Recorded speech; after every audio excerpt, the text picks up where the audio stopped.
repetir un poquito algunos conceptos que vimos también en la clase pasada. Si me responde PowerPoint. Ahí estamos. Bueno, miembros posteriores. Según estalla que aproximadamente el 80% de las claudicaciones se presentan por problemas en el tarso o en la babilla. Uno en la práctica ve que no es tan así. En general es tarso, lo que sería sacroiliaca y todo lo que es la masa glútea, o sea, toda la musculatura glútea, todos los músculos, antes que babilla. En general suele haber problemas ahí antes que en la babilla, pero bueno, eso es lo que uno ve en la práctica. Esto es según los datos recopilados por Estalla.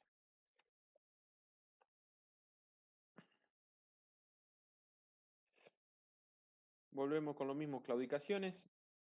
Recuerden, hacemos un repasito medio rápido y algunas diferencias. Según la fase del paso, creo que nos podemos clasificar según la fase del paso, según la relación con el ejercicio o de acuerdo a la intensidad o grado de función locomotora. Recuerden que por definición la claudicación es una alteración en el movimiento de los miembros, o sea que nos indica anomalías, alguna falla en el movimiento, alguna alteración en la marcha que nos está indicando que hay algún problema. Según la fase del paso, lo podíamos clasificar de apoyo, elevación o mixtas. ¿Tá? De apoyo era cuando al animal lo que le dolía era sostener peso, o sea, se produce en el momento de la fase de apoyo del paso. Y acá el primer signo que vamos a ver es un acortamiento del paso con el miembro sano para sostener el menor tiempo posible peso sobre ese miembro, sobre el miembro que le duele sería. Otro signo que vamos a ver es una elevación de la grupa y un descenso de cabeza y cuello en el momento que el animal apoya el miembro afectado. ¿Tá? Entonces, al elevar la grupa y descender la cabeza y el cuello, perdón, lo que hace es desplazar el centro de gravedad hacia adelante y aliviar el peso que recibe el miembro posterior afectado. La claudicación de elevación, perdón, me está volviendo un par de cosas. Son claudicaciones que, las de apoyo, ¿no? Se exacerban, o sea, van a aumentar el grado de claudicación en terrenos duros, cuando se lo hace montar al animal, o sea, yo le hago aumentar el peso sobre el animal y por ende tiene que soportar más peso ese miembro, por lo que le duele más y van a mostrar más la claudicación. Y se exacerban cuando al animal, si lo hago trotar en círculos, cuando el miembro afectado queda al lado interno del círculo. Las claudicaciones de elevación ocurren en el momento de traslación del miembro. Generalmente, esto es lo que van a estar afectados, o sea, algunos de los órganos de propulsión de las estructuras implicadas en la traslación del miembro. Esto lo primer signo que vamos a ver es un acortamiento del paso con el miembro afectado. Los movimientos o sea, el animal eleva la grupa y desciende la cabeza y el cuello cuando traslada el miembro afectado. Y bueno, son claudicaciones que se van a exacerbar, o sea que van a aumentar el grado de claudicación cuando se los hace trabajar en terrenos blandos o si se lo hace trabajar en círculos cuando el miembro afectado queda del lado de afuera del círculo. O sea, yo al quedar del lado de afuera lo obligo a hacer el paso más largo con el miembro afectado, por ende va a aumentar el grado de claudicación si eso es lo que le duele. Recuerden también que una de las cosas que podemos tener afectadas en las claudicaciones de elevación es el arco de vuelo, que es esto acá de la imagen a la derecha, que para evaluarlo bien tenemos que evaluarlo bien de costado y ver, o sea, vamos a ver que el miembro afectado en las claudicaciones de elevación hace un arco de vuelo mucho más bajo que el sano. El A vendría a ser el movimiento sano, el B con el miembro afectado, y vamos a ver que además de acortar el paso, va a elevar mucho menos el miembro afectado que el otro. Tanto es así que puede incluso llegar a arrastrar pinzas, o sea, una parte del casco con un desgaste anormal también de esa pared del casco. Y mixtas, le duele tanto soportar peso como avanzar el miembro, con lo cual vamos a tener una combinación de los signos antes nombrados. O sea, vamos a ver un acortamiento de ambas fases del paso, o sea, de los pasos con los dos miembros y demás. Una cosa importante a tener en cuenta es no mirar solamente los movimientos de cabeza y cuello. Porque eso nos puede llevar a confundir, o sea, cuando uno evalúa el caballo hay que mirar movimientos de cabeza y cuello, grupa, el acortamiento de los pasos, todo eso. ¿Por qué les digo eso? Porque si uno es- evalúa solamente los movimientos de cabeza y cuello, puede llegar a confundirse una claudicación de apoyo de miembro posterior derecho con una claudicación de apoyo de miembro anterior derecho, o a la inversa hacia el izquierdo, pero a ver, esto tiene que ver con cómo trota el caballo. El caballo en general, cuando trota, excepto los peruanos y de las razas de trotes, el Standardbred, exceptuando esas dos razas, todas las razas trotan por bípedos diagonales. ¿Qué quiere decir esto? Que cuando el animal está apoyando el miembro posterior derecho, está apoyando al mismo tiempo el miembro anterior izquierdo. Y cuando apoya el miembro anterior derecho, está apoyando el miembro posterior izquierdo. ¿Está? Trota por bípedos diagonales. ¿Qué puede pasar si yo miro solo los movimientos de cabeza y cuello? Que en una claudicación de miembro posterior, cuando apoye y le duele el miembro posterior derecho, por darles un ejemplo, va a estar descendiendo la cabeza. ¿Está? Y la cabeza retorna a su posición normal cuando eleva el miembro, o sea, perdón, vamos de vuelta. Cuando le duele una claudicación de apoyo al miembro posterior derecho, va a estar apoyando al mismo tiempo el miembro anterior izquierdo. Cuando apoya el miembro posterior derecho, desciende cabeza y cuello, ¿está? Que va a ser el momento en que está apoyando también miembro anterior izquierdo. Ahora, cuando apoya el miembro sano, que sería el posterior izquierdo, que a la vez está apoyando el derecho, el miembro anterior derecho, la cabeza vuelve a su posición normal. Ojo, no confundir ese regreso a posición normal de la cabeza con una elevación de cabeza y cuello. ¿Está? Entonces, confundir una claudicación de apoyo de miembro anterior derecho con una de apoyo de miembro posterior derecho. Eso pasa principalmente, puede pasarnos principalmente si nosotros solo evaluamos movimientos de cabeza y cuello. Si evaluamos el acortamiento de los pasos, la grupa y todo eso, no nos va a pasar. ¿Está? Eso es nomás para aclararlo y no llevar a confusión, porque incluso hay muchos videos y demás en YouTube y eso sobre semiología que solo miran los movimientos de la cabeza y cuello, por eso acá un poco la aclaración.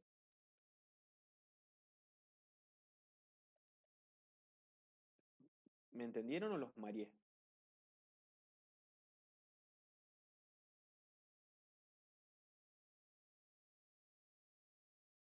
¿Lo entendido? Estamos. Bueno, luego, claudicación en frío o en caliente. Recuerden, eso tiene que ver en relación con el ejercicio. En frío son las claudicaciones que eh, aparecen luego de un tiempo que el animal está en reposo y a medida que el animal va ejercitando, esa claudicación o disminuye de grado o desaparece. Si frenamos el caballo y lo volvemos a hacer reposo, cuando empieza a moverse de vuelta va a reaparecer la claudicación. ¿Sabes? El típico ejemplo de las osteotrosis, que por ejemplo el animal, o el síndrome navicular y demás, cuando el animal sale del box, sale rengo o manco, sale claudicando y a medida que va ejercitando, desaparece esa claudicación. Cuando termina de ejercitar, se lo bañamos, lo dejamos un rato colgado, cuando lo sacamos de la ducha, sale otra vez claudicando. Y en caliente al revés, son claudicaciones que aparecen luego de un tiempo de estar haciendo ejercicio, es el típico ejemplo de la trombosis aortoilíaca. Y una vez que el animal se lo frena y se lo deja hacer reposo, la claudicación desaparece. Y de acuerdo al grado de intensidad o disfunción locomotora, recuerden que acá lo dividimos en 4 grados. Primer grado son claudicaciones que no se ven al paso y se ven poco al trote. Y el único signo que vamos a ver es un acortamiento del paso con el miembro afectado. O el sano si es que hablamos de claudicación de elevación. De segundo grado son claudicaciones que ya se ven al paso, aunque se ven mejor al trote. Hay un acortamiento del paso, ya sea del afectado o del sano, y ya acá se empiezan a ver leves movimientos de cabeza y cuello y elevación de grupa. De tercer grado ya son claudicaciones muy evidentes al paso, ya los movimientos de cabeza, cuello, de descenso de cabeza y cuello y elevación de grupa son bien evidentes y ya hay un apoyo incompleto de la suela. Y cuarto grado ya directamente el animal no apoya. Eh, Recuerden, como regla general, las claudicaciones se ven poco al paso y bien al trote, poco y nada al galope. Prácticamente nada, salvo que sea algo muy grosero al galope, que ya lo veríamos al paso. Eh, y a la vez todo esto de cuándo aumenta el grado de claudicación y cuándo no, nos sirve para esas claudicaciones de grado 1 muy leves que nos cuesta identificar si está o no claudicando, qué miembro es y demás, nos sirven para intentar hacer que aumente el grado de la intensidad, digamos, de la claudicación y así poder identificar miembro que claudica, tipo de claudicación y demás. Bueno, este es uno. Así, esto lo puedo poner un costadito.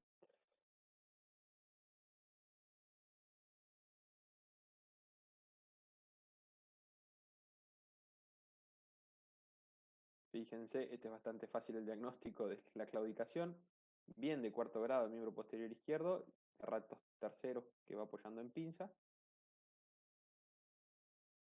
Fíjense cómo levanta la grupa.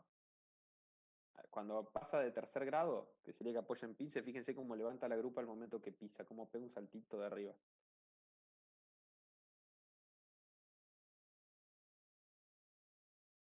Y es bien en frío la claudicación. Fíjense que arranca con una claudicación de cuarto grado y a medida que va moviéndose un poquito ya disminuye a tercer grado. Igual pobrecito, fíjense, no quiere ni apoyar.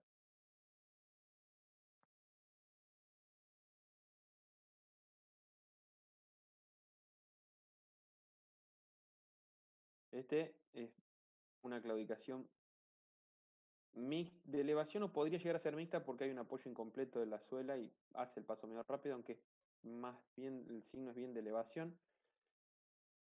Obviamente no desplaza el miembro hacia adelante, el miembro derecho.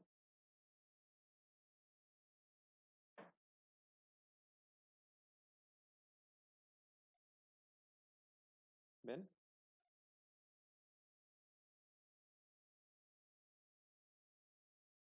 Más bien de elevaciones. Y si llegan a ver, está bastante inflamado acá. A este le hicieron un absceso ahí en la grupa.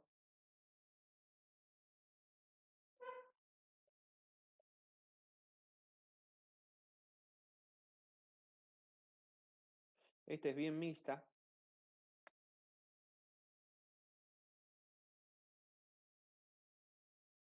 Ahora que veo este, ya les digo.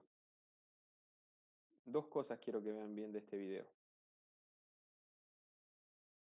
Fíjense cuando gira ahora sobre la pata izquierda, cómo hace el paso con la derecha mucho más rápido. Eso, ven como ahí al hacerlo, si bien no es un trabajo en círculo como tal, al hacerlo girar sobre el miembro afectado, hace el paso con el miembro derecho mucho más rápido y mucho más corto, de lo que le duele soportar peso. Ahí fíjense cuando gira sobre el miembro posterior izquierdo, como con el derecho hace mucho más cortito el paso. Va de retro. Mucho más cortito y mucho más rápido. Otra cosa que quiero que le presten atención, fíjense en el nudo de la pata derecha cómo desciende en relación a la izquierda. Eso es otra cosa que hay que prestarle atención, es al descenso de los nudos y comparar uno con otro. Que a veces por ahí no se nota tanto el acortamiento de los pasos, pero eso sí se ve en algunos casos, es el descenso de un nudo más que del otro. Eso me puede estar indicando, o como en el caso de este video, que el animal desplaza el miembro, tira más peso al miembro sano, entonces por eso desciende más el nudo, o alguna alteración en el aparato de sostén que hace que el nudo descienda más, ya sea en el ligamento suspensorio o alguno de los tendones, sobre todo el superficial, puede hacer que se baje más hacia el nudo al momento del apoyo. ¿Está? Alguna lesión grave en esas estructuras. Y otra cosa que puede pasar, animales con problemas de esparavan o de sacroilíaca, que ya vamos a hablar un poquito más de eso, que me desciendan más los dos nudos y uno vea luego en la cara palmar del nudo, así escoriaciones o lesiones de que desciende mucho más los dos nudos y esa parte palmar del nudo toca contra la tierra, arena de la cancha donde trabajan y se termina haciendo escaras en esa zona. Eso es algunas cosas, no es tan común, pero cada tanto aparece alguno de esos. Es más de manera anecdótica que se lo estoy contando. Les repito, todo lo que vemos en los prácticos es lo mínimo que tienen que saber. Se puede profundizar mucho más de todo esto. Bueno, aparato de sostén del miembro posterior. Recuerden que... Sí. Tenés un par de preguntas. Una dice, ¿cuál es el mecanismo por el cual el ejercicio puede morigerar el dolor en el animal? No es que, a ver, no es que se aligera el dolor, lo que pasa es que es como un agotamiento de los receptores nociceptivos. Hay tanto estímulo doloroso que se terminan agotando eh, los receptores que transmiten el dolor. ¿Está? No es que se cura o pasa algo por el estilo, entonces no se transmite mal dolor. Es parecido a lo que pasa, el efecto de rascarnos cuando nos pica un lugar. Nosotros lo que hacemos al rascarnos es liberar un montón de estímulos que terminan agotando esos receptores de estímulo nociceptivo y por eso no nos pica más. No es que sacamos el problema que nos pica, no sé si soy claro. Perfecto. Y la otra dice, si la elevación de la grupa se da cuando apoya el miembro afectado, tanto en una claudicación de apoyo como de elevación. No. O sea, cuando apoya el miembro afectado, hablando de una claudicación de apoyo. ¿Está? Y en la de elevación es cuando traslada el miembro afectado. A ver si...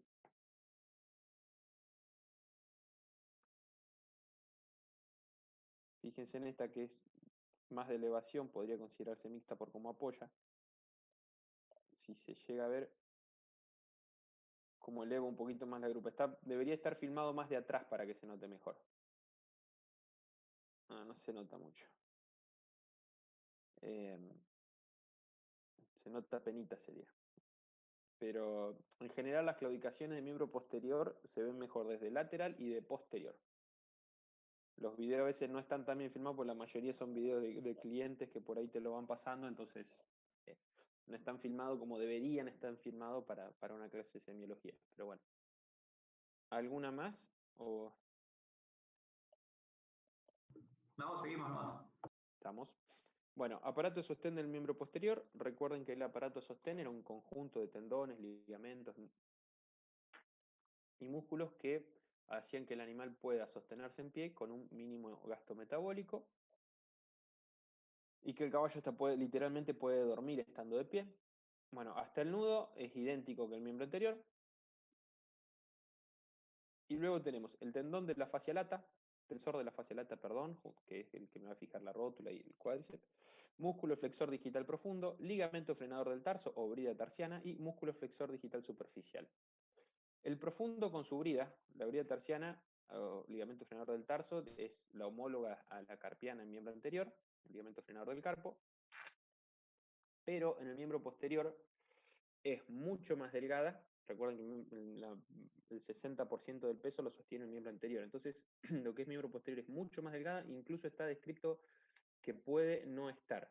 ¿Tá? En miembro anterior, las bridas tienen, la brida carpiana, por ejemplo, tiene el mismo espesor que el tendón del profundo.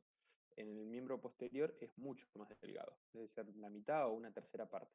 Incluso, como les decía, puede no estar. Bueno, está el aparato recíproco, que también es parte del aparato de sostén.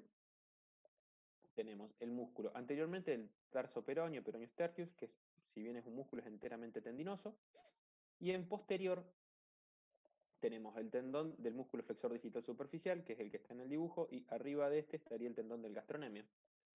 O sea, ¿qué esto, aparato recíproco, por qué hace esto? Ya vamos a ver qué importancia tiene clínica. Que funcionen de manera recíproca la babilla, o sea, la femorotibiorrotuliana, y el tarso.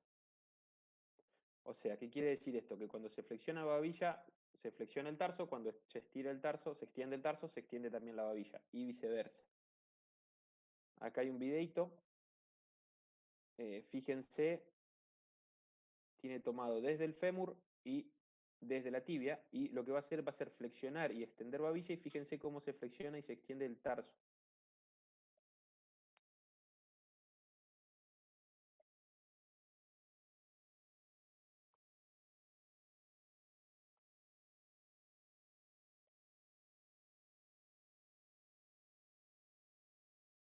Eso es por el aparato recíproco, el músculo que ven acá atrás, ese es el gastrocnemio.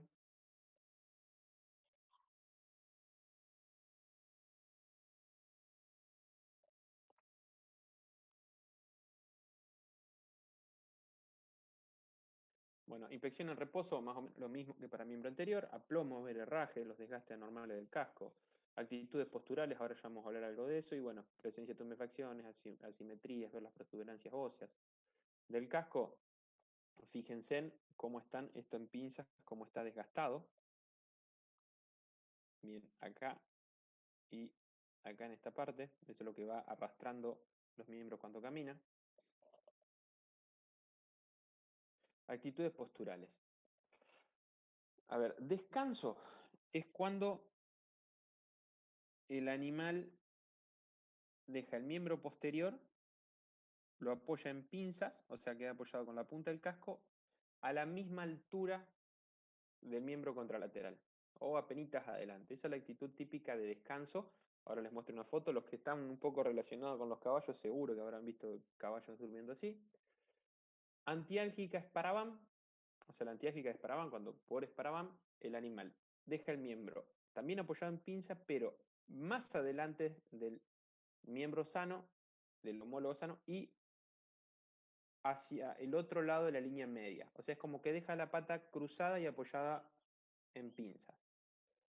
Fíjense, esta es la actitud de descanso eh, típica, no el del medio, me refiero a los dos de los dos lados. Fíjense con el miembro apoyado a la misma altura que el contralateral y en pinzas, ¿ven? Este y este, de la derecha y de la izquierda. Esparavan, que es el esparavan es una osteoartrosis de las articulaciones intertarsiana proximal, intertarsiana distal y tarso-metatarsiana, que nada al lado medial. Entonces lo que hace el animal es apoya en pinza, pero más adelante y hacia medial de la línea, o sea, y hacia el otro lado de la línea media, lo apoya, lo busca apoyar acá. ¿Está? De acá lo cruza así en este sentido y lo apoya acá. Para aliviar la tensión sobre la carga medial del tarso, que es lo que le está doliendo. Espero que se entienda, cualquier cosa me dice. No tengo fotos de esa, por eso le tengo que hacer el dibujito. Bueno, enganche rotuliano o fijación superior de la patela. En el enganche, o sea, a ver, ustedes recordarán en los caballos, bueno, y también en la vaca, hay tres ligamentos rotulianos que van desde la rótula hasta la tuberosidad de la tibia, ligamento rotuliano medial, medio y lateral. ¿Qué pasa en el enganche rotuliano? El ligamento rotuliano medial se engancha sobre el labio medial de la tróclea del fémur. ¿Está? Ahora les voy a mostrar algunas fotos. Y lo que hace esto es fijarme la rodilla en extensión. La babilla o rodilla, chiquizuela, como quieran llamar. O sería la femorotibio-rotuliana. Al quedar la babilla en extensión, ustedes recuerdan del aparato recíproco, va a quedar en extensión también el tarso. Entonces queda el animal con el miembro con articulaciones altas, lo que sería babilla y tarso en extensión. Y las articulaciones bajas, nudo y falanges, en flexión. ¿Está? Me queda entonces con el miembro estirado y en abducción, o sea, queda el miembro estirado hacia atrás, levemente abducido, o sea, levemente abierto, y con las articulaciones altas en extensión, babilla y tarso en extensión, y las bajas, nudo y falanges, en flexión. ¿Está? La parálisis del nervio ciático me va a producir la misma posición, con el miembro extendido, levemente abducido, o sea, hacia atrás el miembro también, perdón, estirado hacia atrás, levemente abducido, bien en extensión babilla y tarso, y flexionadas la articulación del nudo y las interfalángicas. Me queda algo así. ¿Ven? Con lo que sería babilla y tarso en extensión, y nudo e interfalángicas en flexión. ¿Está? Para que entiendan, esta foto se las tendría que haber mostrado antes. Esto es rótula. Esto es fémur. Este es el labio, esta es la tróquea del fémur, y este acá es el labio medial de la tróquea del fémur. Lo que pasa es que este ligamento, el rotuliano medial, se engancha acá. Ven que acá hay una escotadura. En esa escotadura de la tróquea, del labio medial, perdón, de la tróquea del fémur. ¿Qué es lo que pasa? Que esto lo hicimos con el doctor Sterran en la sala de necropsia. Acá lo hicimos a propósito, pero enganchan solo este ligamento sobre el labio. Lo que me deja, fíjense en acá el ángulo que tiene el fémur con la tibia. Fíjense en acá cómo me queda extendido, el fémur viene acá y la tibia viene acá. Me queda bien en extensión trabada la babilla. Si me queda en extensión trabada la babilla, por el aparato recíproco me va a quedar bien en extensión también el tarso. ¿Está? Fíjense en este.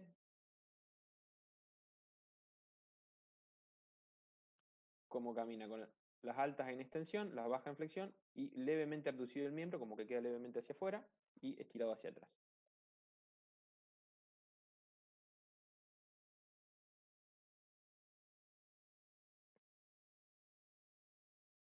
Bueno, esto puede ser, como yo le decía, una fijación patelar o enganche rotuliano, o la otra cosa que puede ser es una parálisis de nervio ciático. En el caso de parálisis de nervio ciático, la actitud postural es la misma. Ahora, ¿cómo hago yo diferenciar clínicamente uno de otro? Bueno, por los movimientos activos y pasivos. Movimientos activos son los que hace el animal, movimientos pasivos los que yo puedo hacer tomando el miembro. En ninguno de los dos hay movimientos activos. ¿Está? Ahora, en el enganche rotuliano tampoco hay movimientos pasivos. Yo le tomo el miembro y no lo puedo mover. Ahora, en la parálisis de nervio ciático sí hay movimientos pasivos. Yo puedo agarrar el miembro y movérselo. ¿Está? Así lo diferencio. ¿Estamos de acuerdo? ¿Se entendió? O sea, en la parálisis de nervio ciático, no hay movimientos activos, pero sí hay movimientos pasivos. Yo le agarro el miembro y se lo puedo mover. Ahora, en la fijación patelar o enganche rotuliano, no hay movimientos ni activos ni pasivos. El animal no puede mover el miembro y yo si se lo agarro tampoco lo puedo mover. ¿Está? Porque está todo trabado mecánicamente, sería.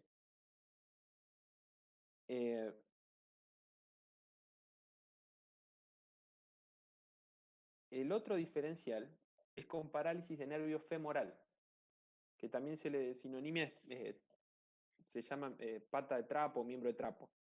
¿Por qué? Porque el miembro queda colgado flácido, no hay movimientos activos, sí puede haber cierto movimiento hacia adelante del miembro porque si el ciático todavía está activo, recuerden que lo que inerva los extensores de los dedos son los peroneos superficial y profundo que vienen del ciático. O sea, algo hacia adelante puede mover el miembro.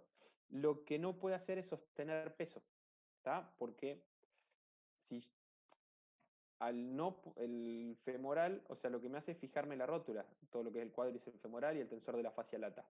¿Tá? Una vez que se fija la rótula, de ahí para abajo, el aparato de sostén hace que pueda sostener pesos. ¿Estamos? Entonces, en la parálisis de nervio femoral, al no poder fijar la rótula, no puede fijar lo que sería el comienzo del aparato de sostén y el animal no puede sostener pesos sobre ese miembro. En el enganche, en la parálisis de nervio ciático,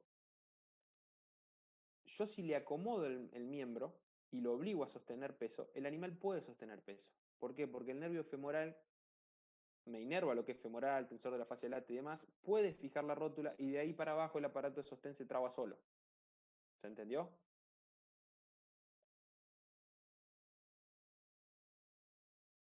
Espero no haberlos mareado. Perdón, profe, pero ¿podría volver a explicarlo porque me Porque es un confundí? quilombo. Sí. Sí, A ver, vamos de vuelta. Vos tenés en el enganche rotuliano y parálisis de nervio ciático, las articulaciones quedan las altas en extensión, o sea, babilla y tarso en extensión, el miembro hacia atrás levemente abducido, perdón, me olvidé las bajas en flexión, altas en extensión, bajas en flexión, el miembro hacia atrás levemente abducido, como en el video que le mostré, la foto que le mostré. ¿Y cómo hago diferenciar uno de otro? Enganche rotuliano, no hay movimientos activos y no hay movimientos pasivos, o sea, el animal no puede desplazar el miembro y si nosotros le tomamos el miembro no se lo podemos mover. Y en la parálisis nervio ciático no hay movimientos activos, pero sí hay pasivos, o sea, el animal no puede desplazar el miembro, pero yo si se lo agarro sí se lo puedo mover. Y si yo lo obligo a sostener peso, o sea, yo le coloco bien el miembro y lo obligo a sostener peso en la parálisis del nervio ciático, el animal sí puede sostener peso. ¿Por qué? Porque los que fijan la rótula, ese tensor de la fascia lata y el cuádriceps, están inervados por el nervio femoral. Entonces, que sería el origen, o sea, ahí está el origen del aparato de sostén. Entonces yo estoy, o sea, puede fijar el origen del aparato de sostén y de ahí para abajo el aparato de sostén se fija solo, o sea, eh, no requiere de ningún nervio, queda todo trabado y el animal entonces puede sostener peso con ese miembro. En la parálisis de nervio femoral, que también se conoce como pata de trapo o miembro de trapo, porque el miembro queda flojo, suelto hacia abajo, queda como colgando flácido, acá el animal puede desplazar algo el miembro hacia adelante, porque los extensores de los dedos, que los inerva el nervio peroneo que viene del ciático, todavía funciona, entonces el animal puede desplazar hasta cierto punto el miembro hacia adelante. Lo que no puede hacer es sostener peso. Si yo acá al animal lo obligo a sostener peso, ese miembro no sostiene peso porque no puede fijar lo que es el origen del aparato de sostén. Y de ahí para abajo, o sea, ya no se puede trabar y no puede sostener peso en ese miembro. ¿Se entendió? Sí, profe. Bien. Qué quilombo.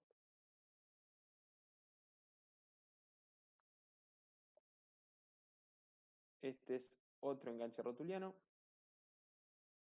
El enganche rotuliano lo que tiene que por ahí, o sea, la babilla se traba y se destraba sola, entonces andan un rato y otro rato. O sea, si ustedes lo ven, el enganche rotuliano, pues se los digo yo, pero acá lo que tienen que hacer es diferenciar del enganche rotuliano de la parálisis de ciático. El potrillo que está como los chicos cuando se enteran que lo están filmando y empiezan a hacer pavadas.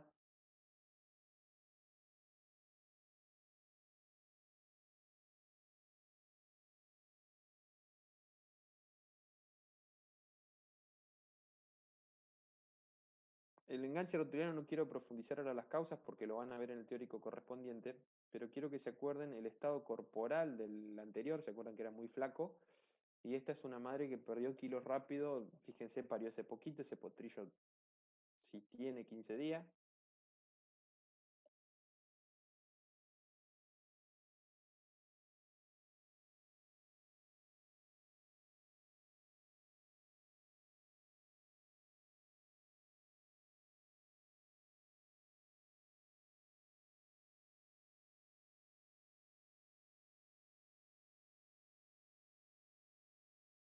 Este, fíjense, engancha y desengancha.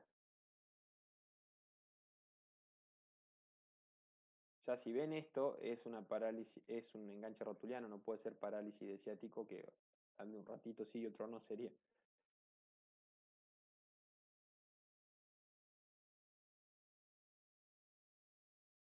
Fíjense cómo quedan las altas, babilla y tarso en extensión, y lo que es las nudo e interfalángicas en flexión. Esta es la misma yegua, fíjense el estado corporal. Ahí está, ahí destrabó y camina bien, entre comillas.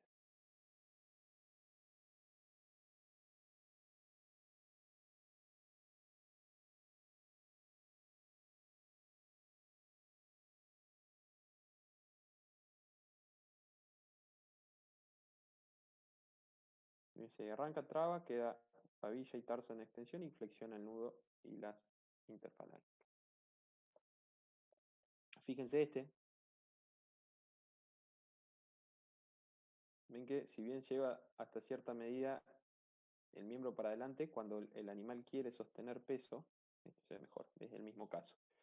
Cuando el animal quiere sostener peso no puede y se va. Él hacia adelante hasta cierto punto extiende el miembro, lleva el miembro, pero cuando quiere sostener peso no puede. Ojo con esto, que también puede llegar a ser o una lesión, una afección importante de mucho dolor en el casco, o una rhabdomiólisis del cuádriceps femoral, que me produciría el mismo signo clínico. Este es una parálisis de ciático, no es un caso mío, es del doctor Maturín, pero él hizo toda la clínica y es una parálisis de femoral, perdón.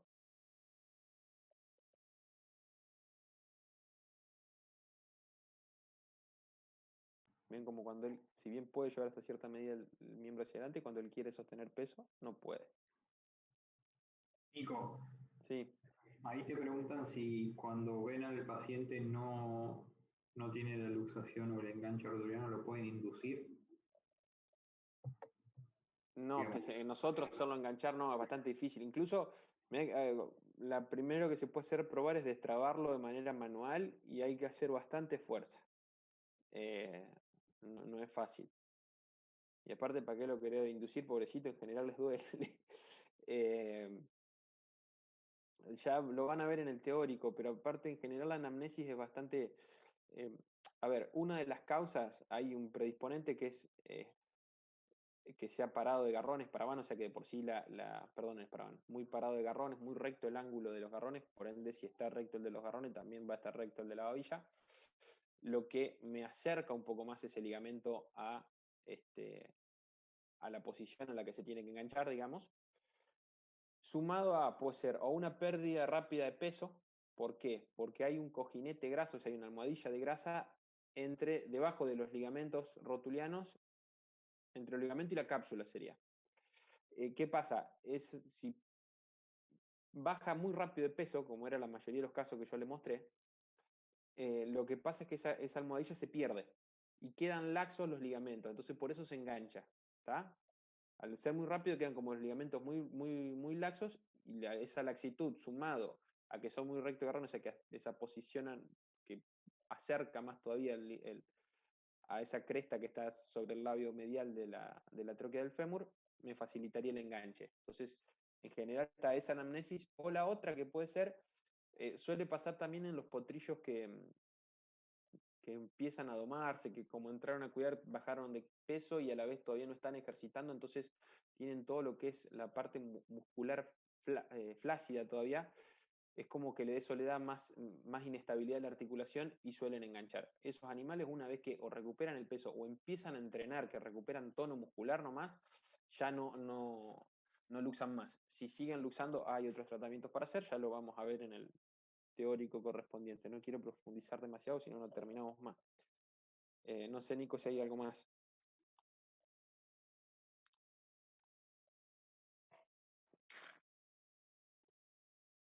Bueno, si no hay nada más, seguimos. Bueno, infección en reposo. Tarso, garrón o corvejón. Este está compuesto por 4 articulaciones, la tarsocrural o tibiotarsiana, o sea, la tibia con el astrágalo. Esta es la única que tiene movimiento y como tiene movimiento, tiene recesos articulares, o sea, los fondos de saco, que hay uno anterinterno o dorso medial y otro en posterior. Y luego tenemos las intertarsianas proximal, intertarsiana distal y tarsometatarsianas, que no tienen movimiento, pero sí suelen ser cuando se habla de esparavan, se habla de una osteoartrosis de estas 3 articulaciones.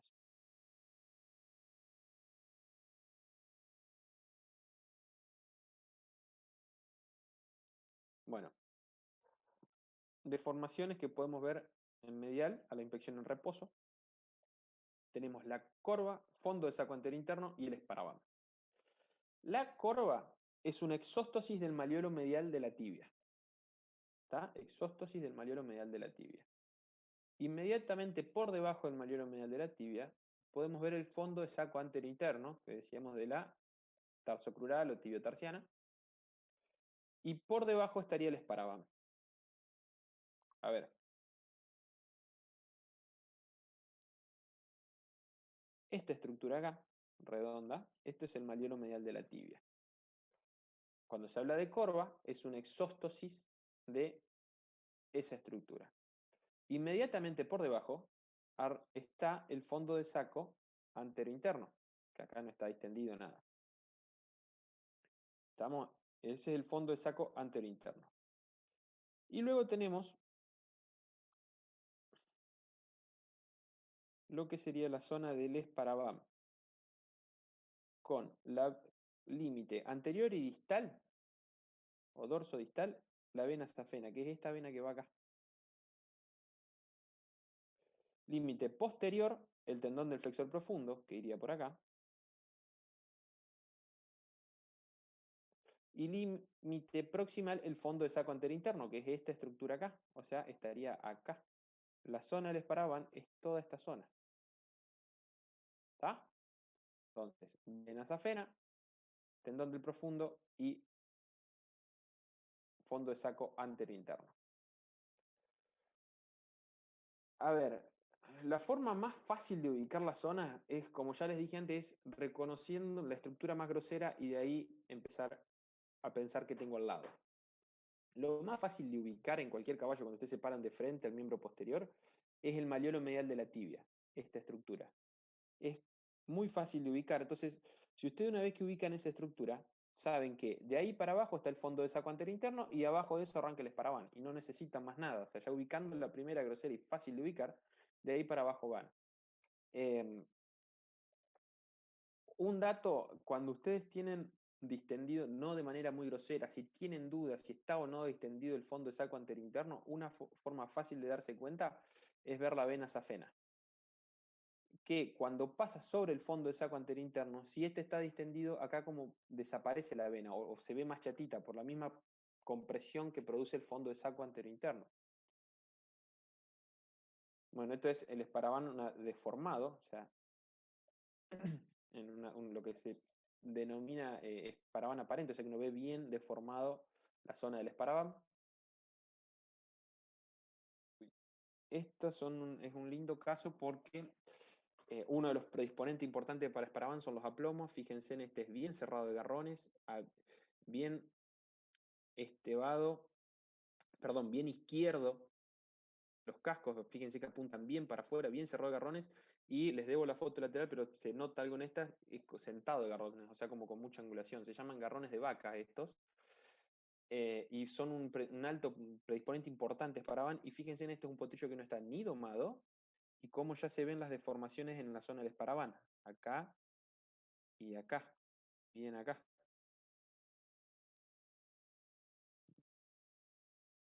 Fíjense cómo ya está bien deformado lo que son la zona del esparavan. Esta parte de acá, esta parte de acá, esta parte de acá. Lo que yo le decía, la otra cosa una fácil de ubicar es el malleolo medial de la tibia, ahí donde les dejé el puntito, enseguida se ve ahí. Entonces ustedes de ahí para abajo van solos, o sea, no necesitan, o sea, ya ubicando una estructura, que es la más grosera y más fácil, después lo otro va saliendo solo. Saben que abajo eso está el fondo de saco, abajo arranca el esparavan. Y en este se nota, en este yo viendo la vena safena, que recuerden es esta acá, yo ya sé que el fondo de saco está un poquito distendido. Fíjense cómo viene la vena, acá donde está el fondo de saco la dejo de ver y reaparece más abajo. O sea, esto quiere decir que el fondo de saco ya me está haciendo cierta presión sobre la vena, que está un poco distendido. Bueno, deformaciones en lateral o que se pueden observar de lateral. Le digo que se pueden observar porque vamos a ver cosas que se distienden tanto hacia lateral o hacia medial, pero se ven mejor de lateral, por el simple hecho que el otro lado tengo el miembro que me tapa. El otro miembro, perdón. Corbasa es la homóloga del esparavan, pero desde lateral. Si ven, en este se nota un poco acá. Es bastante raro, pero este justo está un poquito deformado. Bueno. Después, estructuras que relacionadas con el hueco del corvejón, tenemos el fondo de saco posterior de la articulación tibiotarsal, que se distiende anterior y distal del hueco del corvejón. Ahora ya vamos a ver bien todo.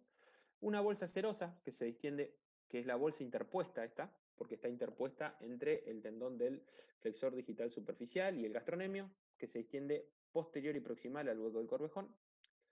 La vaina tarsiana, que envuelve al flexor digital profundo, que se extiende bien en el centro del hueco del corvejón. Trascorva, que es esto lo pueden encontrar como tarsitis plantar, que es una deformación bien implantada del tarso, y bueno, la bursitis calcánea, que es bien sobre la tuberosidad del calcáneo, una bursitis, o sea, una deformación bien semiesférica sobre la tuberosidad calcánea. El hueco del Corvejón es esta estructura acá, este hueco que se ve ahí, acá. ¿Qué puedo ver? Anterior y distal al hueco del Corvejón, perdón, sí, anterior y distal al hueco del Corvejón, acá, el fondo de saco posterior de la articulación tibiotarsiana. Esto les repito, esto todo parándonos del lateral que vemos. Casi todas estas estructuras también se pueden ver desde medial, pero en general se ven poco porque me tapa el otro miembro y demás, de lateral se ven mejor. Entonces, anterior y distal al hueco del Corvejón, el fondo de saco posterior de la articulación tibiotarsiana. O sea, pertenece a la misma articulación de que el fondo de saco anterior interno, incluso cuando están distendidos, si yo aprieto, comprimo el anterior interno, vamos a ver cómo se distiende más este. En el centro del hueco del Corvejón, acá viene en el centro, podemos llegar a tener una deformación, una inflamación, que este está penitas deformado, que es la vaina tarsiana, que es la vaina que envuelve, ven que está penitas distendido, eso es la vaina tarsiana, es la vaina que envuelve al flexor digital profundo. En realidad son dos ramas que pasan por ahí, y una tercera rama que va por lateral, medial, perdón, y se une más abajo. Bueno, del tendón del flexor digital profundo, bien en el centro del hueco del Corvejón.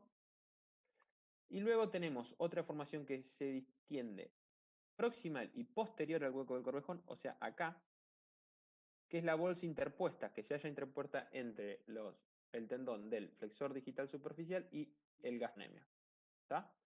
Luego podemos tener una trascorva, que es bien acá en palmar, una deformación que ocurre bien acá en plantar, perdón, no palmar, plantar del tarso, y luego una bursitis calcánea, que es bien, esta es la tuberosidad de calcáneo, acá y acá. La bursitis calcánea, que es una deformación bien semiesférica sobre la tuberosidad del calcáneo. Acá tienen, fíjense, esto es una bursitis calcánea. Vi una más inflamada hace 15 días y la verdad me olvidé de sacarle la foto. Acá fíjense, bien distendido el fondo de saco antero-interno y el posterior. Recuerden que pertenecen a la misma articulación. Fíjense, acá está el hueco del Corvejón. Anterior, o sea, más adelante y hacia abajo, anterior y distal, está distendido el fondo de saco posterior de la articulación del tarso. Esta es una distensión de la vaina tarsiana, fíjense bien en el centro del hueco del Corvejón y cómo se ve tanto hacia medial como lateral, los que yo les decía antes. Uno en general se para de lateral para evaluar estas cosas, pero si se para de atrás también lo puede ver hacia medial.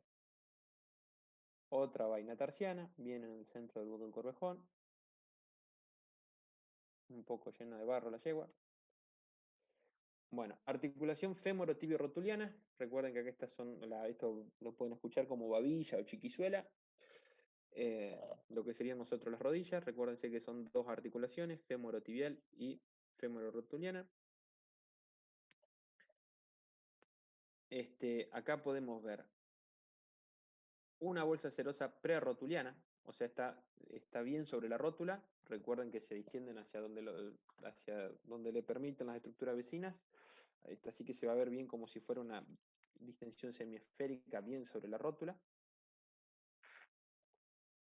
La bolsa serosa subpatelar, esta es una bolsa que está entre el ligamento rotuliano medio, acá tienen los tres ligamentos rotulianos, medial, medio y lateral, o sea que van desde la rótula hacia la tuberosidad de la tibia. Bueno, está la subpatelar, se extiende entre el ligamento rotuliano medio y la tuberosidad de la tibia, que es esta estructura acá. Entonces vamos a ver, o sea, al estar debajo del ligamento se va a ver como dos tumefacciones, o una tumefacción dividida en dos, perdón, por el ligamento rotuliano medio.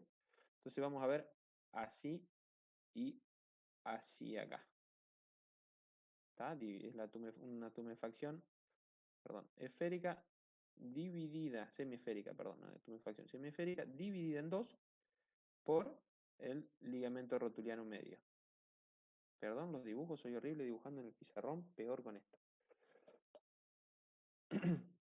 Y el fondo de saco de la articulación, en general para verlo tiene que estar muy distendido, se va a ver una tumefacción ahí a la altura de la articulación. Sí puede pasar que si uno tiene dudas no se ve, pero uno a la palpación toca como más fluctuante una babilla en relación a la otra, a la contralateral. Fíjense, este está distendido, el miembro posterior izquierdo. Esta deformación que se ve acá, eso es el fondo de saco de la articulación. Y comparen con el miembro contralateral, esta es la misma yegua, foto de un lado y de otro. Como acá no está, debería estar distendido acá, y acá no está distendido. Y esta es una foto de la misma yegua cuando le hacíamos las placas.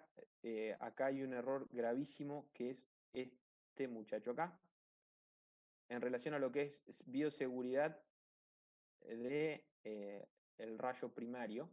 Pero bueno, es lo que tuvimos que hacer porque no había forma sino de sacar una placa, porque era cruza con karateca la yegua esta, y cuando sentía el chasis ahí tocándole lo que sería la verija debajo de la panza, lo primero que tiraba a hacer era una patada, así que hubo que hacer todo este show.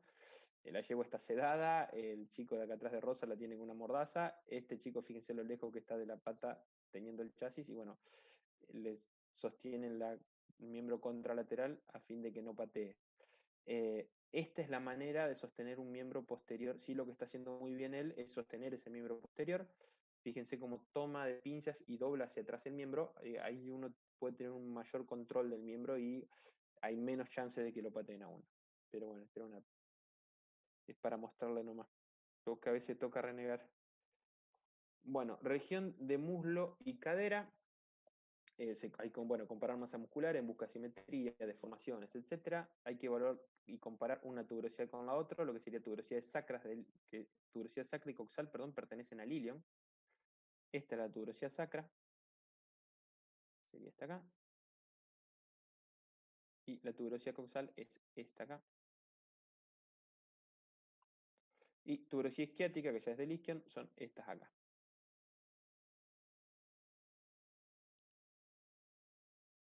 Comparar una con otra, ver las protuberancias, las alturas de una con otra. Fíjense, acá se nota bien la altura de una, de la derecha, comparada con la izquierda.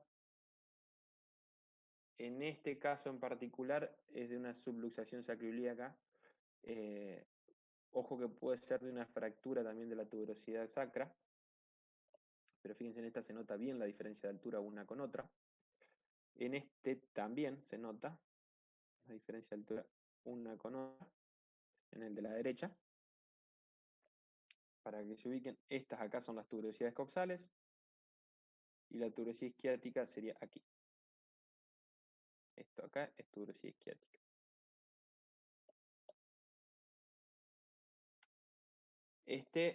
Algo vieron ayer los del teórico, este tuvo una fractura de ilion. Fíjense la altura de la masa. Acá faltaría alguien que nos esté marcando la altura de las tuberosidades coxales, porque no se nota bien en la foto, pero están a distinta altura. Y fíjense cómo hay a distinta altura la masa muscular de la derecha con la izquierda. Este tuvo una fractura de ala de ilion. Esto es importante. Esto puede ser por animales muy flacos o a la vez con subluxaciones sacroiliacas graves bilaterales, o sea que ya se despegó bastante el sacro del ilion. Presten atención, acá viene la columna y acá está la tuberosidad sacra. Así está muy despegada esa articulación. Si es un animal con un mejor estado corporal y hay esta diferencia, el pronóstico es gravísimo porque esto ya no suele quedar bien sin importar el tratamiento. Pero bueno, este puede ser también así por el estado corporal muy flaco, muy malo. ¿Sí? Fíjense en este también tuvo una fractura de ilion, pero mucho más grave, con un desplazamiento importante de los cabos fracturarios, soldó como pudo, y fíjense en la atrofia muscular izquierda con la derecha, y la tuberosidad coxal, que hay una a esta altura y la otra a esta altura. A mí me ha pasado, yeguas peor que esta, ir a hacerles tacto para ver si o sea, ya la descartaban para madre, pero le hicimos un tacto para ver el canal, cómo quedó el canal de parto adentro. Recuerden que los mismos huesos que tienen acá afuera después componen lo que sería el canal duro de parto. Y yo adentro de lo que sería el canal duro no podía abrir mi mano, o sea, iba con que estaba con la mano cerrada, no la podía extender. Así que pobrecita, descarte total. Pero, o sea, son casos raros, la mayoría de los casos son como este acá, con un leve desplazamiento que quedan bien después para lo que es la actividad deportiva, un buen pronóstico. Si ven algo así y lo quieren los quieren pasar para madre, o sea, pues ya algo así, el pronóstico deportivo es malo, pero si quieren mandar, si es una yegua y la quieren dejar para reproducción, no se olviden de evaluar el canal de parto, porque no sea cosa que después tengamos un problema al momento del parto. Bueno, este es un caso, no hace falta nada, fíjense la diferencia de altura de un miembro con otro. Está mal parado, es lo que exagera un poco las cosas. Siempre para evaluar esto, hagan que el animal se pare con los dos miembros juntos, como en esta foto o en esta, porque si no puede haber confusión. Este, si bien está mal parado, a la vez está muy, eh, ¿cómo se llama? Mucha diferencia de altura. Incluso fíjense en la distancia de la tuberosidad sacra a la causal acá y acá. O sea, están al lado izquierdo es donde se ocurrió la fractura. Este creo que era un pony que lo habían chocado, me parece, no me acuerdo bien. Y fíjense, acá está mal un poco la referencia, pero este es el atlas, la derecha, esto ahí es atlas, perdón, el ilium del lado derecho, y este del lado izquierdo que hay todo un despelote, no se ve nada. O sea, es la misma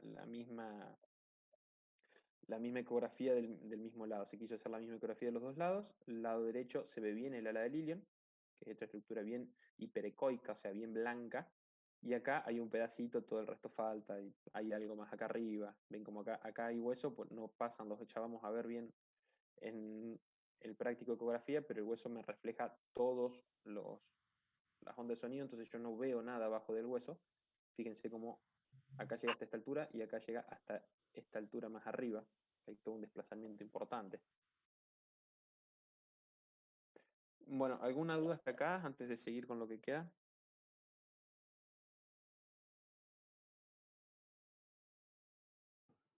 Hay una que te dice si la huesa serosa subpatelar o infrarrotuliana es lo mismo, no escucho bien. Sí, sí, sí. Y la otra te dice sí, que nunca entendió de forma cabal la diferencia entre una subluxación y una laxitud articular considerable. Toda la escala de grises. Sí, es una... si fuera tan fácil.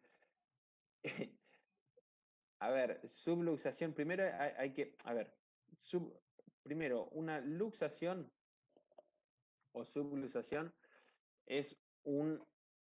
ay, se me fue la definición. Me sale desplazamiento. Ayúdame, Nico. ¿Cómo es una desituación sería articular permanente, cuando se habla de luxación? ¿Está? Y el esguince es una momentánea, o sea, como que se sitúa y vuelve. Y la diferencia entre subluxación y luxación es la integridad de los elementos articulares, o sea, de los componentes articulares, cápsula, ligamento, etc. En general, en una luxación se rompe alguna de estas estructuras, en la subluxación no. La inestabilidad articular tiene que, por ahí no hay lesión, tiene que ver con todos los músculos y demás que la rodean, que ante es lo que pasa por ahí en los potrillos con una laxitud tendinosa o los conocidos como con los windswept, que se dice, soplados por el viento, son potrillos neonatos medios prematuros que salen todos blanditos y una vez que pasan 15 días que uno los ve y parecen chuecos para todos lados, incluso con escoliosis y demás, y uno a medida que esos potrillos van agarrando fuerza, que van tomando tono muscular, se acomodan, pero eso tiene mucho que ver con los músculos. Ustedes recuerden que la estabilidad articular, aparte de los componentes propios de la articulación, tiene mucho que ver los músculos que manejan esa articulación. Por eso también muchas lesiones con la fatiga, porque al estar fatigado, cuánto se extiende o flexiona una articulación ya no lo controlan tanto los músculos y ahí vienen las lesiones. pero eso de inestabilidad articular es medio, puede ser también por lesiones de alguna estructura, es medio, no sé Nico qué opinas vos, pero es medio difícil de determinarlo así, hasta acá es una cosa, hasta allá es otra, más clínicamente.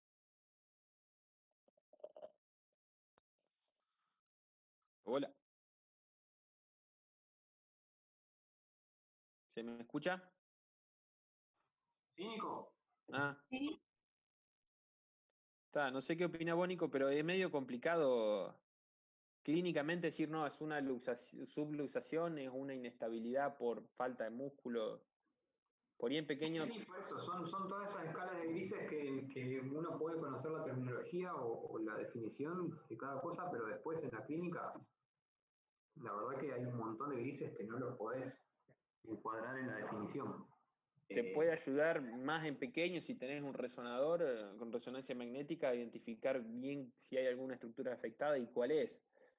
Eh, la ecografía puede ayudar, pero en general con una ecografía tampoco podés evaluar toda la articulación de manera completa, no es tan fácil. Aparte, qué sé yo, clínicamente no sé hasta dónde importa, me explico. exacto.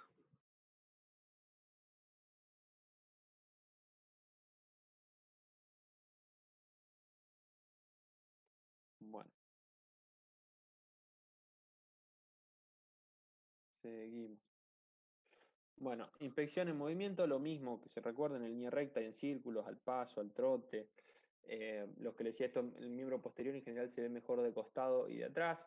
Observar el arco de vuelo, si puede arrastrar lumbre, lo que le decía antes del descenso de los nudos. Longitud del paso, movimiento de grupa, cabeza, cuello, etc. Recuerden cuándo se podía intensificar el grado de claudicación, dependiendo del tipo de claudicación, sobre todo eso cuando tenemos dudas y queremos que aumente ese grado de claudicación para poder identificar mejor qué miembro y cómo claudica y demás. Ah, estos son videos anecdóticos. Les debo el del paso de ganso, pero bueno, esto es un arpeo. Esto no lo tomamos, son casos que cada tanto aparece alguno nomás, pero ven cómo realiza una flexión exagerada del miembro que casi se toca la panza cuando camina.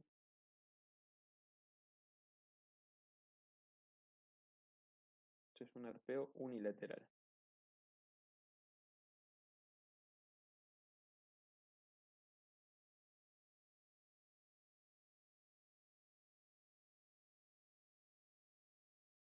Y este es uno bilateral.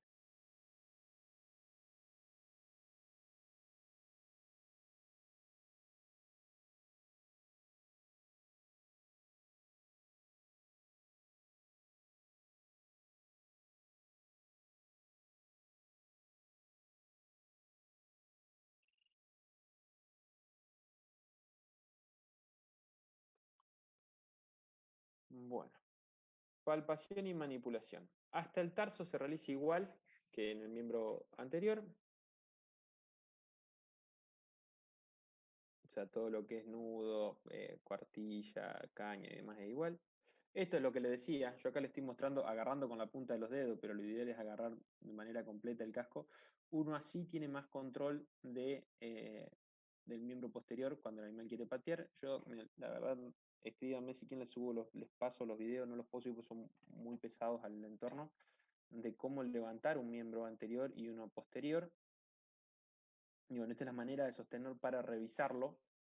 Eh, es la manera que uno más control puede tener sobre el animal y menos riesgo de que lo pateen. Hay animales que no hace falta hacerle mucha fuerza, se dejan solos, hay otros que nos hacen renegar un poco más. Fíjense, esta yegua, la de la foto, tiene distendida la vaina tarsiana, está bien distendida en el centro del bulbo del corvejón. Bueno, el tarso, bueno, se palpan así como yo les mostraba, se tiene bien tomado acá del casco y con la otra mano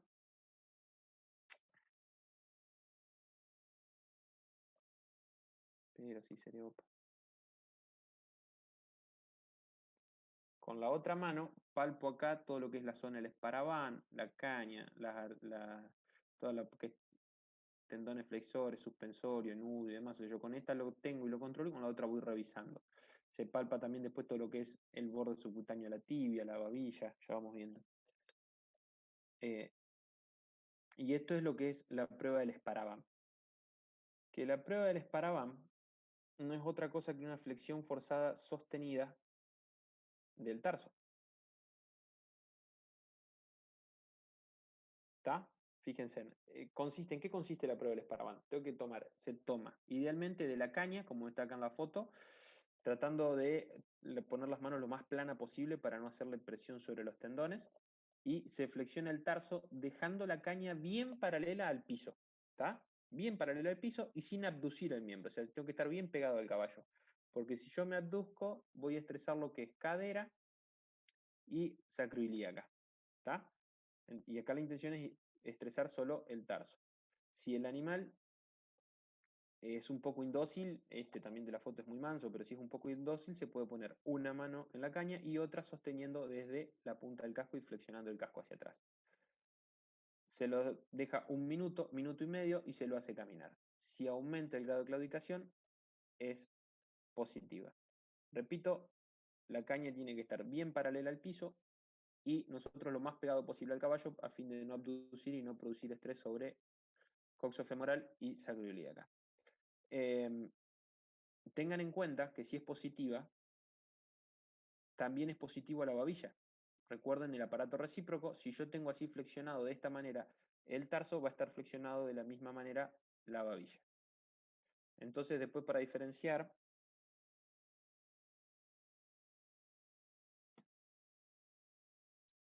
bueno, esta es una rotura del peroneo anterior del aparato recíproco, fíjense cómo está flexionada la babilla, acá vendría el fémur, sigue la tibia para allá, y el tarso está en extensión, que hagan todo el vendaje desarmado ahí molestando para la foto, pero bueno, fíjense como que hay una lesión en el peroneo anterior. Y no se ve bien en la foto, pero acá esto se suele arrugar todo. La forma para diferenciar si el problema es en la babilla, una de las cosas que se puede hacer esto, intentando flexionar solo babilla y no se flexiona, o sea, no estaría haciendo una flexión forzada del tarso yo acá. ¿Qué pasa? Para tener así con las dos manos como está en la foto, el animal tiene que ser bastante manso y hay que hacer bastante fuerza porque es bastante pesado en la pata. Es complicado de revisar también la babilla, eso pues son zonas muy cosquillosas para los animales en general, entonces no sabes si es que le está doliendo o lo estás molestando, sería. Otra forma que se puede hacer es con una mano como les explicaba, vienen tomando el casco y flexionándolo hacia atrás y otra elevando la tibia. Se puede probar hacer esto para hacer solo flexión forzada de la babilla, flexión forzada o flexión forzada sostenida.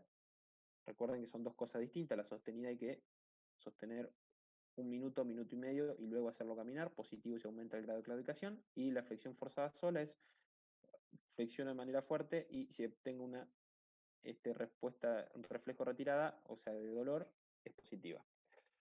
Es bastante complicado de hacer eso en el miembro posterior y la sostenida de la babilla, así como muestra la imagen, no siempre se puede. No todos los animales se dejan y hay que hacer bastante fuerza. Se puede, como les decía, como en la imagen, poner la mano derecha en el casco y flexionarlo hacia atrás y con la izquierda levantar de tibia.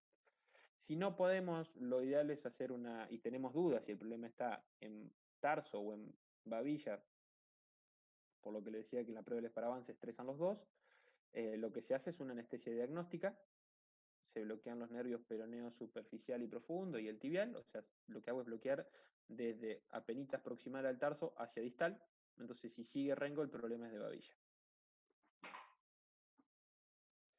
Bueno, palpación, se palpa toda la musculatura. Cuando lo hacíamos presencial, le mostrábamos ahí cómo se palpaba todo lo que es musculatura glútea y los aductores y demás, en busca de mialgias y contracturas. En general, cuando está afectada, tanto cuando hay Sparavan, se suele haber una mialgia y contractura de la musculatura glútea, y cuando suele haber problemas en la articulación sacroiliaca, suele haber una mialgia y contractura de todos los músculos glúteos y de los de dorso y lomo. Pero bueno, esta es la forma de evaluar la sacroiliaca, se puede así o con las dos manos. Lo que hay que hacer es lo que se hace es, acá está evaluando del lado izquierdo del caballo, se hace presión Y es como, lo que se intenta hacer ahí es cerrar la mano, como si yo apretaría un trapo, para que entiendan. Y así como está, del lado izquierdo del caballo evalúa la sacroiliaca derecha del caballo. Para evaluar la izquierda, se va del otro lado. Acá es como que cierra la mano e intentan juntar. Y ojo, no, un diferencial importante es una fractura del ilion bien sobre la tuberosidad sacra. Que para evaluar eso, la punta de los dedos, como está acá, en vez de ponerlo ahí, se coloca bien sobre la tuberosidad sacra y se hace presión hacia abajo. Si hay dolor ahí, probablemente sea una fractura de la tuberosidad sacra, que es lo que se ve en esta imagen.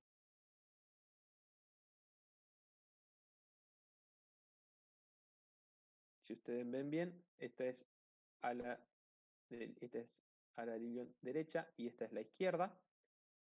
Fíjense, acá estaría la fractura. Esto es una ecografía. Comparen uno con otro lado. Se suele hacer así, comparar uno con otro lado para por ahí evitar dudas. Esto es algo importante a tener en cuenta. Fíjense cómo el escroto está arrugado. Justo agarré este para la foto que tenía los testículos bastante chicos. Con otro más grande se ve mejor. Esto es reflejo cremastérico, se llama. ¿Qué quiere? O sea, ¿qué es este reflejo cremastérico?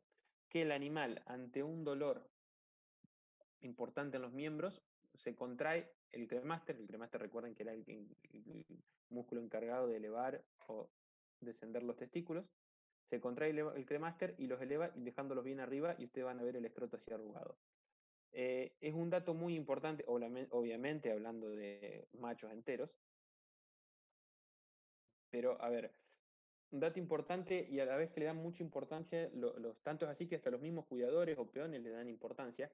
Si yo si tengo dudas, o sea, yo le elevo el miembro y tiene algún problema, ya sea paravano o lo que fuera, cuando yo levanto el miembro y le duele, el testículo lo va a levantar y va a quedar ahí arriba y no lo va a descender. O es común la queja del cuidador, doctor, amanece con los testículos levantados, dice, tiene los huevos arriba todo el tiempo.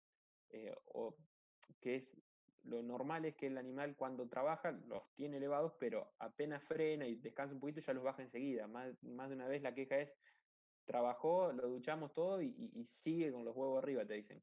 O sea, hay algo que le está doliendo en los miembros. Ojo, que los testículos aquí arriba pueden ser también con climas muy fríos, pueden quedar ahí arriba, obviamente es un sistema regular. Y también cuando ante un cólico pueden estar así. Pero bueno, este es un dato muy importante. Y bueno, ayudas que podemos tener diagnósticas, la anestesia diagnóstica intrasinovial y perineural, diagnóstico por imágenes, radiografía, ecografías y el enzimograma, AST, o sea, aspartato-aminotransferasa y fosfocreatinquinasa. Ya vamos a ver cada uno en prácticos o teóricos correspondientes. ¿Dudas? ¿Se entendió más o menos los marienteros?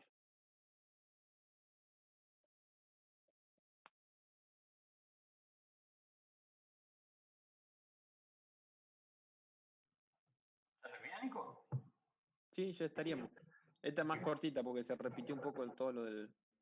Bien, ahí te preguntan